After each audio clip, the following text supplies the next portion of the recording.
Halo guys, kembali lagi di Pengikut Drama. Kali ini Pengikut Drama akan bahas film yang berjudul Driver, dirilis pada tahun 2017. Mengisahkan 3 orang yang memiliki hubungan rumit menyebabkan hancurnya sebuah keluarga karena satu orang yang hadir dalam rumah tangga mereka, yang disebut sebagai pelakor. Cinta terlarang antara pegawai dan majikan. Tanpa berlama-lama lagi, langsung aja ke alur ceritanya. Film dibuka dengan seorang pria bernama Mark. Ia adalah seorang supir ganteng yang berpenampilan rapi. Supir bukanlah sembarang supir cuy. Saat ini ia sedang bersiap-siap mengantarkan sang majikan untuk pergi dinas. Tae dikenal sebagai suami dari Kade. Ia merupakan pria yang sukses. Karirnya sangatlah cemerlang. Kesuksesan yang ia miliki tak luput dari dorongan sang istri. Suatu hari, Kade dikejutkan dengan suaminya tak pulang setelah melakukan perjalanan ke Korea, yang seharusnya Tae sudah sampai di rumah. Mendapati suaminya tak kunjung pulang, lantas Kade pun melaporkannya pada polisi bahwa Tae beberapa hari ini tak bisa dihubungi. Kade merasa tidak ada masalah di dalam rumah tangganya ataupun ada yang janggal dalam hubungan bersama Tae. Kemudian datanglah ibu mertuanya, mencoba menasehatinya untuk tidak cemas dalam permasalahan ini dan tidak perlu mengetahui apa yang dilakukan oleh suaminya. Si ibu menyarankan Kade untuk fokus menjadi ibu rumah tangga yang baik dan berbakti pada suaminya. Bahkan si ibu meminta Kade mencari pembantu baru untuk membantunya mengurus rumah tangga. Dan ternyata secara terang-terangan Tae melakukan pengencerotan dengan si Inem. Hal itu menjadi masalah besar dalam rumah tangganya. Kade menyaksikan bagaimana si Tae ini melakukan wisata penjelajahan, sehingga ia pun bertindak dengan cepat memecat si Inem tersebut. Kemudian Shin beralih dengan polisi menanyakan keberadaan Tae terakhir kali pada Mark. Apakah ada yang aneh dengan tingkah dari Tae? Mark yang merupakan seorang supir tak begitu memperhatikan bosnya itu dan lebih fokus menjadi supir yang baik. Shin memperlihatkan Tae sebelum menghilang secara misterius tanpa meninggalkan jejaknya. Ketika di mobil, Tae main nyosor duluan bahwa ia tak sabar ingin melakukan pengencerotan saat ini juga. Kade yang ingin berwisata juga tak menolak dari ajakan Tae. Akan tetapi dari kursi kemudi, Mark menatapnya dengan tatapan cemburu menggebu-gebu melihat keduanya berwisata. Singkatnya, Kade pun meminta Mark untuk mengantarkannya ke kantor Tae karena ia masih curiga dengan Tae tak kunjung pulang setelah beberapa hari ini. Ia pun mendapati kejanggalan dengan Tae selalu membayarkan listrik dan tagihan kartu debit setiap bulan. Lantas mereka pun menuju satu rumah yang selalu dikunjungi oleh Tae setiap akhir pekan, di mana Tae selalu singgah ke rumah Chonburi bersama seseorang. Tidak ada yang aneh dengan keduanya seperti hubungan bos dan majikan. Setelah sampai, mereka pun mencoba memasuki rumah itu secara diam-diam.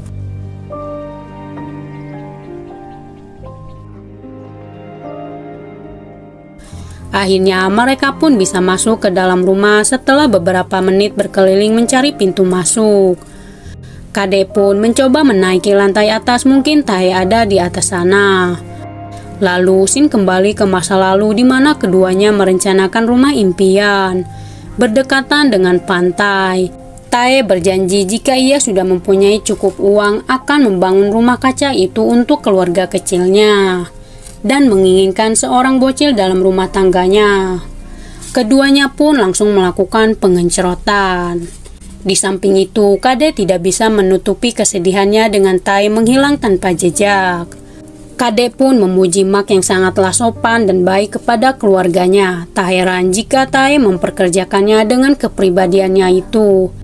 Namun, karena berbeda dari supir pada umumnya, ia lebih ke penampilan ke arah bos. Kade menanyakan pada Mark perihal ia selalu memakai pakaian rapi dan memakai jas yang menjadi pertanyaannya. Mark pun menjelaskan jika ia tidak berpakaian rapi mungkin Tae akan memecatnya. Jadi, ia hanya mengikuti perintah atasannya saja. Tidak diketahui ucapan dari Kade kepada Mark tentang seseorang yang tersesat di jalannya. Kade menanyakan pada Mark bagaimana jika ia menemukan Tae bersama orang lain. Ia harus bagaimana menghadapinya. Dalam pembicaraan itu, tiba-tiba mereka mendengar suara dari luar, yang ternyata itu adalah kursi yang terjatuh. Tetapi Kade melihat sesuatu di dalam kolam renang. Ia pun menyuruh Mark untuk mengambilnya. Awalnya, Mark menolak perintah dari Kade karena ia tak mempunyai baju lain. Dengan berat hati, ia pun memutuskan untuk telanjang dan memasuki kolam renang.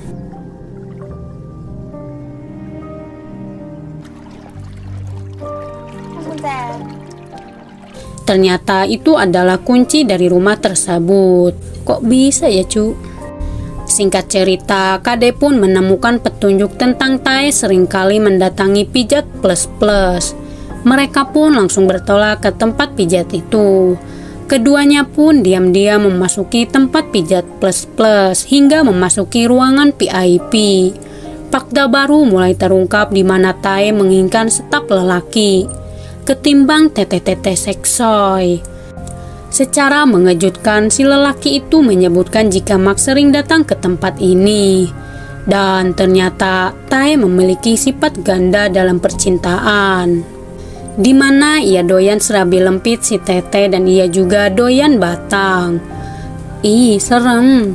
Tanpa diketahui oleh Kade, Tae sering menghabiskan waktu di tempat tersebut.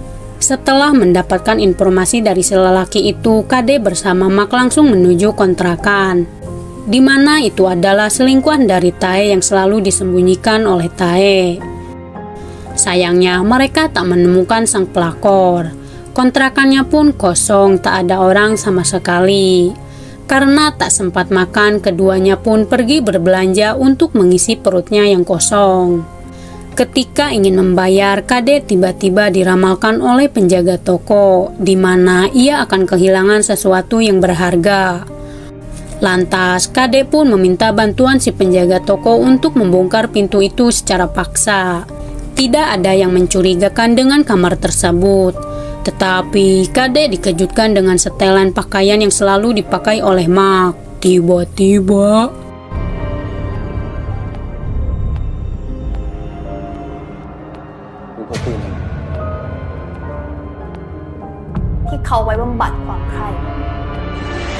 ternyata Tae dan Mark mempunyai hubungan terlarang. Selama ini keduanya sering berwisata tanpa diketahui oleh Kade.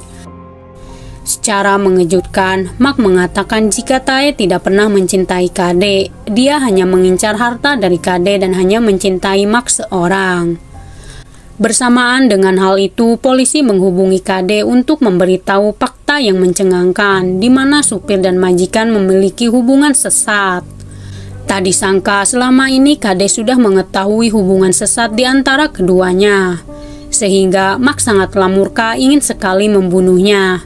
Mark yang tak sudi berbagi suami dengan Kade, ia pun menyandranya hingga beberapa jam dan menanyakan keberadaan Tae di mana saat ini. Kemungkinan Kade mengetahui di mana posisi Tae saat ini.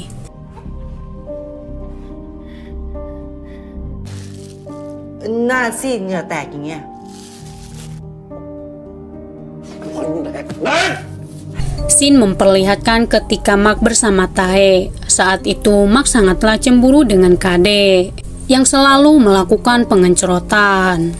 Alih-alih memberikan rumah kaca itu pada istri sahnya, Tae justru memberikannya pada Mark yang merupakan kekasih gelapnya. Bukan gelap lagi, tapi sesat, cu. Tae berjanji pada Mark jika ia sudah mendapatkan harta dari Kade, ia akan langsung meninggalkannya dan lebih memilih Mark ketimbang istri sahnya. Padahal cantik, good looking, dan good rekening ya, cu. Ternyata di pojok sana Kade mengetahui hubungan sesat yang mereka jalani selama ini. Kade mencoba bertahan dari rumitnya hubungan rumah tangganya. Untuk kedua kalinya ia harus dihadapkan pengkhianatan yang dilakukan oleh suaminya. Kade hanyalah berpura-pura tidak mengetahui apa-apa hanya untuk balas dendam terhadap Mark. Ia sudah merancang rencana untuk Mark, hingga suatu malam Kade mengajak Mark ke klub malam. Kade berdalih bahwa ia akan mengatakan keberadaan Tae berada di mana. Mak yang tak doyan wanita pastinya menolak ajakan dari si teteh seksoi ini. Meskipun memiliki wajah tampan dan banyak disukai oleh wanita, Mak rupanya benar-benar tak doyan wanita. Ia pun menolak ajakan dari si teteh seksoi ini. Dengan demikian si teteh merasa kesal dengan Mak yang terus menolaknya. Ia pun memberikan pilihan jika ingin bertemu dengan Kade. Serasa sudah masuk jebakan, Mak mulai pusing dan oleng setelah meminum minuman yang dicampurkan oleh obat. Tiba-tiba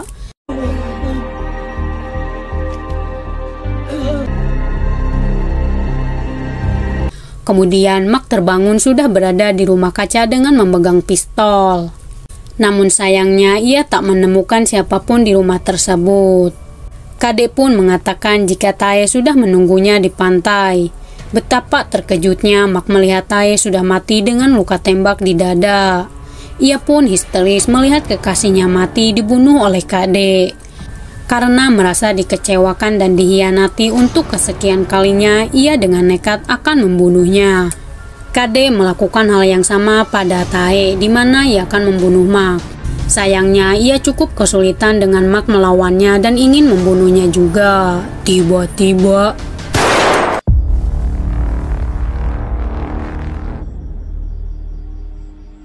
Kade pun berhasil membunuhnya. Sekali dayung dua pulau terlampaui. Jiwanya benar-benar terguncang ketika semua orang mengetahui apa yang dilakukan oleh Tae selama ini. Termasuk ibu mertua juga menyembunyikan kebenaran itu.